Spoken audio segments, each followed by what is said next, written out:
আমি মনে করি না বিচারের সাথে নির্বাচনের কোনো সম্পর্ক আছে।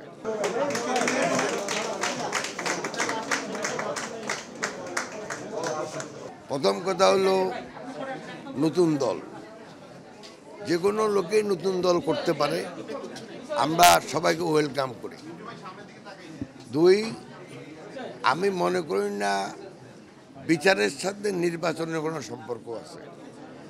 বিচার যারা অন্যায় করছে তাদের বিচার অবশ্যই হইতে হবে এবং বিচারের পথে চলবে।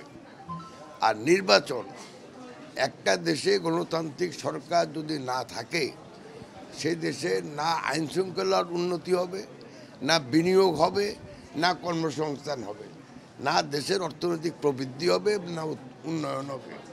অতএব বিচারের পথে চলবে।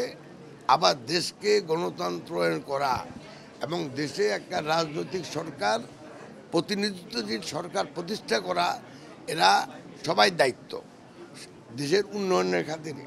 সেজন্য আমরা মনে করি একটার সাথে একটা কোনো সম্পর্ক নাই। যেহেতু দলটা নতুন গঠন হয়েছে, তারা নির্বাচনেরকে তাদের দল গুছাতে বা নির্বাচনের প্রস্তুতি নিতে সময় নেওয়ার জন্য এই ধরনের কথা বলছে কিনা, আপনারা কি মনে করছেন? সেটা ওনারা বলতে পারে, যা ইচ্ছা তাই বলুক, এটা নিয়ে আমি কোনো মন্তব্য করব না। তবে বিএনপি এবং বাংলাদেশের আরও রাজনৈতিক দল এবং যারা জনগণকে প্রতিনিধিত্ব করে, তারা আমরা সবাই চাই যে অতি সত্ত্বর নির্বাচন, এবং সরকার বলছে ডিসেম্বরের ভিতরে নির্বাচন হবে। আমরা আশা করি এর থেকে আর বেশি কোনো নড়চড় হবে না। অনেকে অনেক কথা বলতে পারে, এই সব কিছু কি মন্তব্য করা দরকার আছে? আমি মনে করি না। ওনারা একটা জিনিস চাইতেই পারে, সংবিধান পরিবর্তন চাইতে পারে, সংবিধানের মানে আপনার নতুন সংবিধান চাইতে পারে।